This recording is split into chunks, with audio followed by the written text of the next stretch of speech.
Bertani diatur oleh agama enggak? Cara bertani diatur beragama enggak? Oleh agama diatur enggak? Ya. Nah, kalau misalnya kita ketemu pedagang, Ya. nah, kalau berdagang diatur agama enggak? Diatur. Oke. Kalau misalnya ada pegawai diatur agama enggak? Diatur. Diatur. Penyuluh diatur agama enggak? Oh, umat melakukan bimbingan, melakukan dakwah diatur oleh agama. Diatur. Diatur. Jadi kalau ngomongin agama itu, ngomongin seluruh persoalan hidup, lihat.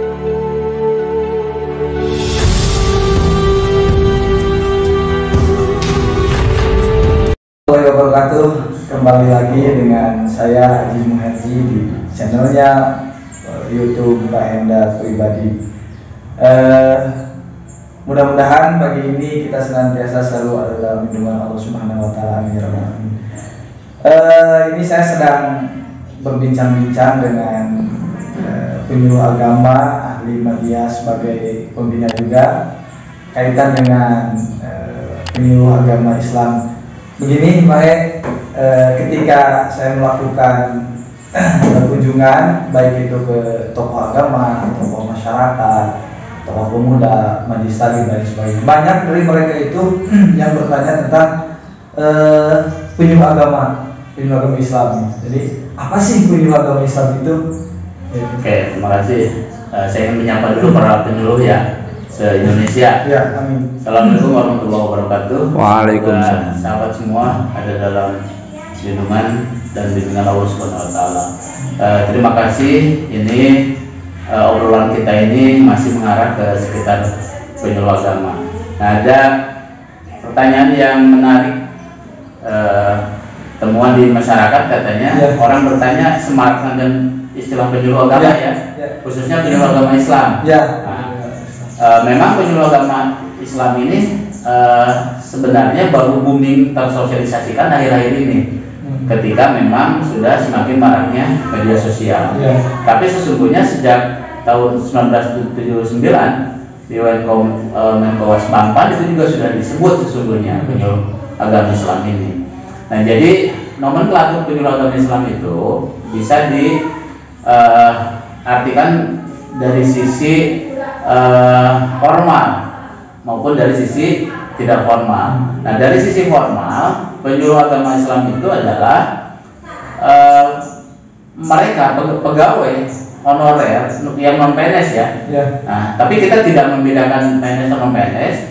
Penyuluh agama Islam itu pegawai yang ditunjuk oleh pejabat yang berwenang untuk melakukan bimbingan dan penyuluhan agama dan pembangunan melalui bahasa agama. Nah, itu secara formal istilah penyuluh agama Islam. Nah, jadi mereka yang diangkat oleh pejabat untuk melakukan bimbingan dan penyuluhan agama Islam dan pembangunan melalui bahasa agama. Nah, adapun dalam konteks non formal, dalam konteks tidak formal, penyuluh agama Islam itu adalah sama pendani, kemudian ya mengikuti kaidah-kaidah tugas-tugas pendani. Mereka adalah hadir sebagai mubalik di tengah-tengah masyarakat muslim. Itu ya secara definisi seperti itu. Terus ini tadi seperti apa yang tadi disampaikan bahwa peran dari para penyuluh agama Islam itu adalah menyampaikan Bimbingan penyuluh agama dengan bahasa agama. Kenapa sih mesti harus ada penyuluh agama gitu? Nah, jadi gini, kita ini ditakdirkan oleh Allah hidup memiliki keyakinan, dan keyakinan itu panduannya adalah agama.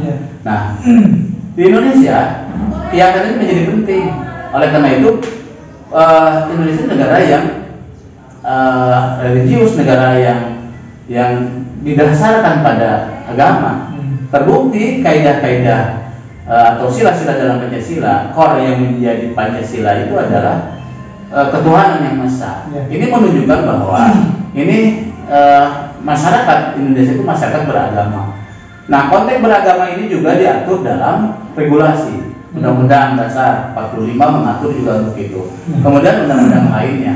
Bahkan Kementerian Agama itu sebagai instansi pemerintah itu hadir untuk menanggung-jawabi persoalan-persoalan atau kaidah-kaidah beragama. Manusia bisa beragama ini. Nah, pertanyaannya kenapa harus ada penyuluh agama Islam? Nah, Karena masyarakat kita ini masyarakat beragama, maka mesti ada orang yang melakukan bimbingan penyuluhan agama Islam. Kenapa demikian? Karena agama itu, nah ini kalau kita ngomongin agama itu, ngomongin likuliha, ngomongin persoalan hidup. Maksud saya, ada nggak orang yang ngomongin sesuatu di luar agama? Ada nggak? Nggak ada. Misalnya begini, kalau kita ngobrol sama petani, nah, petani itu melakukan tugas-tugas atau kebiasaan bertani. Nah, petani diatur oleh agama nggak? Cara bertani diatur beragama nggak? Oleh agama diatur nggak? Nah, kalau misalnya kita ketemu pedagang, nah, kalau berdagang diatur agama nggak? Diatur. Oke. Kalau misalnya ada pegawai, diatur agama nggak? Diatur. Penyuluh diatur agama nggak? Umat melakukan bimbingan, melakukan dakwah diatur nggak oleh agama? Diatur. Jadi kalau ngomongin agama itu, ngomongin seluruh persoalan hidup, likuliha. Nah bayangkan masyarakat yang begitu luas, masyarakat Indonesia yang begitu luas, itu mesti ada orang yang berminat masuk di ranah itu. Nah, secara umum sesungguhnya yang bisa menjadi penyuluh agama Islam itu setiap orang. Hanya nanti secara formal itu akan menjadi berbeda. Nah, jadi kenapa harus ada penyuluh agama? Ya jelas, kalau nggak ada ngomongin agama, kalau nggak ada yang mengajak, nggak ada yang membimbing, kita mau ngomongin apa? Nah, penyuluh agama itu hadir di situ. Nah, selama ini kenapa diformalkan? Kita kan mendengar nomenklatur atau istilah-istilah penyuluh pertanian, penyuluh KB, apalagi penyuluh kalau sekarang ini misalnya yang program di peternakan, di pengairan, gitu. Nah, kenapa di persoalan agama ini nggak ada? Nah, ini menjadi tidak seimbang karena yang mengurusi persoalan-persoalan tadi itu masyarakat beragama. Bagaimana mungkin dia bisa melakukan tindakan-tindakan yang positif kalau pengetahuan perilaku beragamanya juga tidak sampai. Nah, di situ kenapa bisa ada penyuluh agama?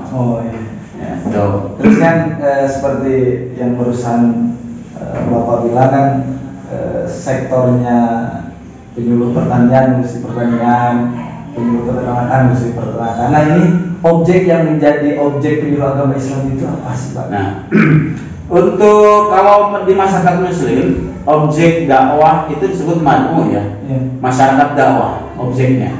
Nah, baik dari sisi formal maupun non formal atau sosiokultur, objek kepenyuluhan dari penyuluh agama itu adalah seluruh masyarakat Muslim. Penyuluh agama Islam, seluruh masyarakat Muslim di Indonesia, se-Indonesia, gitu. Karena saya tidak tahu pengistilahannya di negara-negara orang lain itu, di negara-negara luar itu istilah penyuluh agama atau apa gitu. Tapi kalau di Indonesia nomenklatur atau sebutannya adalah penyuluh agama Islam, maka objeknya cakupannya seluruh mereka yang beragama di Indonesia, dari seluruh tingkatan, dengan berbagai level, berbagai level dan kondisi jenis kelamin, dari berbagai usia, seluruh Indonesia pada prinsipnya. Hanya karena negara sekarang di penyuluh agama Islam sudah dibagi-bagi di level provinsi, kabupaten, kota, dan berdasarkan putusan Tanwir ditempatkan di kecamatan. Nah, objeknya itu hierarki. Tetapi secara umum saya prinsip berdasarkan peraturan itu seluruh masyarakat Indonesia, berbagai tingkatan, berbagai usia, berbagai kalangan, gitu. Nah, jadi itu objek masyarakat dakwah. Tapi yang harus kita berikan penekanan, apa yang dimaksudkan di level mana atau di wilayah mana? Sekarang ini ternyata di hidup kita ini di zaman disrupsi ya, di era disrupsi. Kalau anak-anak muda bilang generasi Z ya. Nah, ini sudah sangat maju. Ini kita sudah merambah di dunia media sosial. Betul. Dunia teknologi 4.0 bahkan sudah di atas 4.0. Nah, itu juga termasuk wilayah garapan penyuluh agama. Bagaimana kita mengkampanyekan agama, mengkampanyekan nilai-nilai agama, meliterasikan kalau bahasa Kementerian Agama, meliterasikan, menuturkan, menyampaikan, itu juga bisa menjadi lahan atau masyarakat kita di media sosial. Nah, seperti itu menurut saya. Terus ini cukup menarik sekali nih pembahasannya, luar biasa. Ini saya terakhir Pak, bagaimana sih kita mengukur keberhasilan penyuluh agama Islam itu dalam syiar agama itu? Oke. Ini kita tetap masih membicarakan secara formal dan tidak formal ya. Kalau secara formal, penyuluh agama yang diangkat oleh pemerintah, dalam ini kalau oleh pejabat yang berwenang, itu tetap ada kriteria ukuran dari keberhasilan seorang penyuluh melakukan kegiatan-kegiatannya. Karena fungsi penyuluh kan kita tahu itu ada 4 fungsi. Fungsi informatif, kemudian fungsi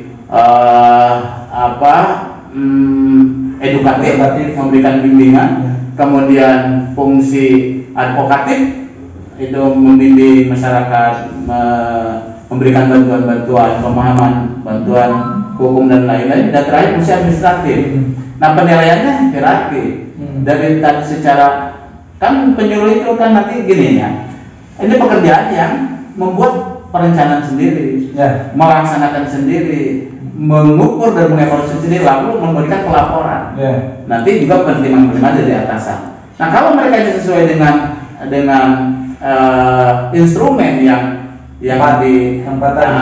instrumen yang memang ditetapkan oleh pimpinan, maka itu termasuk kategori berhasil. Nah, alat ukurnya sederhana. Tapi dari sisi non formal, bagaimana mengukur keberhasilan dakwah? Nah, kita ingin melihat, misalnya, apakah para mudai yang ada sekarang ini suka diukur nggak keberhasilannya?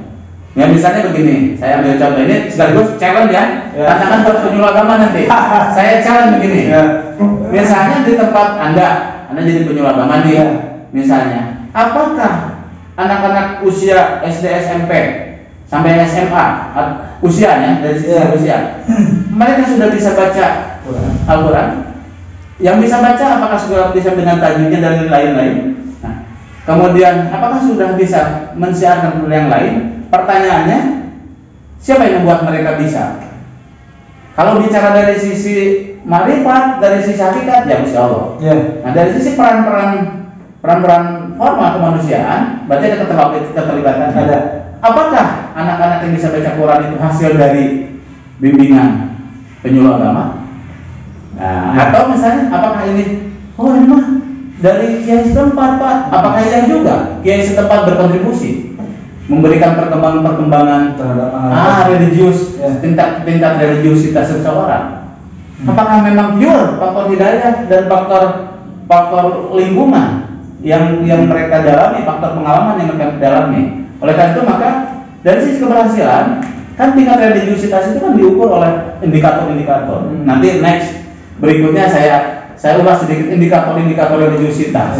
Nah, jadi challenge buat para penyuluh. Saya kembalikan. Apakah keberhasilan religiusitas perjuangan para mudai? Kalau secara sepintas, oke, iya. Tapi mengukurnya bagaimana? Apakah mereka bisa punya indikator atau ukur tertulis? Nah, ini challenge-nya.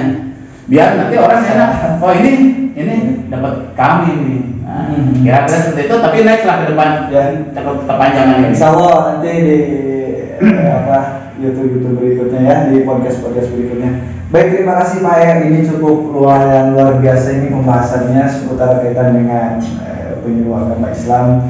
Cukup lumayan banyak pencerahan gitu ya, banyak pencerahan sekali. Tentu bagi kami para penyuluh agama Islam ini tadi ada challenge yang sifatnya luar biasa itu Pak. Oke, terima kasih Pak He. Insya Allah nanti kita akan bertemu lagi di video-video selanjutnya. Jangan lupa